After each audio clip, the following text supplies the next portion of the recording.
आज हम पढ़ेंगे ODOP यानी वन डिस्ट्रिक्ट वन प्रोडक्ट। सबसे पहले समझिए, ODOP का मतलब है कि भारत के हर जिले की एक यूनिक और स्पेशल प्रोडक्ट आइडेंटिटी बनाई जाए ताकि उस जिले की लोकल स्पेशलिटी को नेशनल और ग्लोबल ब्रांड में बदला जा सके। ये कॉन्सेप्ट जापान के one village one product model से इंस्पायर्ड है। इसका उद्देश्य लोकल प्रोडक्ट को वैल्यू एडिशन, ब्रांडिंग और मार्केट एक्सपेंशन के जरिए बड़ा बनाना है। ODOP को ministry of commerce and industry ने लॉन्च किया और इसे DPIIT के माध्यम से इन्वेस्ट इंडिया के सपोर्ट के साथ इम्प्लीमेंट किया जा रहा है। इसकी शुरुआत सबसे पहले उत्तर प्रदेश में 2018 में हुई थी, जैसे मुरादाबाद का ब्रासवेयर एक प्रसिद्ध उदाहरण है। हाल ही में ये स्कीम नेशन वाइड एक्सपेंशन के कारण न्यूज में रही है। अगर इसके स्केल की बात करें तो 2025 तक ODOP में 761 जिलों से 1102 से अधिक प्रोडक्ट्स कवर किए गए हैं। इसमें सेक्टर्स जैसे agriculture, textile, handicrafts, food processing और मिनरल बेस्ड प्रोडक्ट्स शामिल हैं। अब ODOP के मुख्य उद्देश्य समझिए।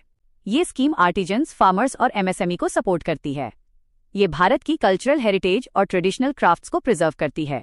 साथ ही ये सस्टेनेबल और इको फ्रेंडली प्रोडक्शन को प्रमोट करती है। ODOP लोकल मैन्युफैक्चरिंग और वैल्यू एडिशन को बढ़ाकर आत्मनिर्भर भारत और वोकल फॉर लोकल मिशन को मजबूत करता है।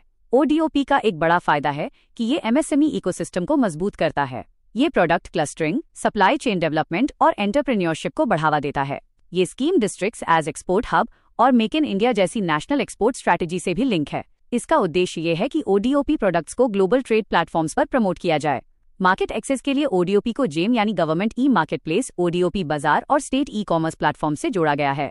इससे प्रोडक्ट्स की सेल, विजिबिलिटी और गवर्नमेंट प्रोक्योरमेंट के अवसर बढ़ते हैं। स्किल डेवलपमेंट के क्षेत्र में ODOP लोकल लेवल पर पैकेजिंग, डिजाइन, क्वालिटी कंट्रोल और डिजिटल मार्केटिंग जैसी स्किल्स की डिमांड बढ़ाता है। इससे ट्रेचुआनटोंग वर्कर्स को मॉडर्न एंटरप्रेन्योर बनने में मदद मिलती है। ODOP में ब्रांडिंग और GI टैग का रोल भी बहुत महत्वपूर्ण है।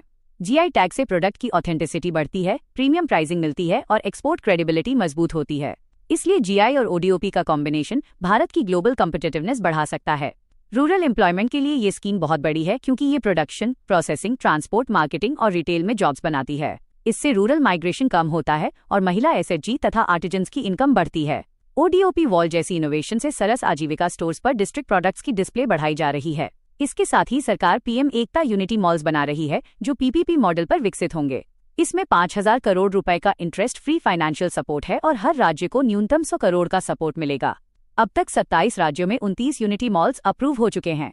इनका उद्देश्य है ODOP, GI और हैंडीक्राफ्ट प्रोडक्ट्स के लिए डेडिकेटेड रिटेल हब बनाना।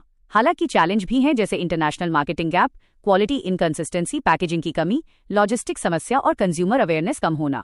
वे फॉरवर्ड में जरूरी है कि कॉमन ब्रांडिंग और क्वालिटी सर्टिफिकेशन हो, डिजिटल मार्केटिंग और एक्सपोर्ट फैसिलिटेशन बढ़े, क्लस्टर बेस्ड इंफ्रास्ट्रक्चर बने, ट्रेनिंग सपोर्ट मिले और GI इंटीग्रेशन तथा मार्केट लिंक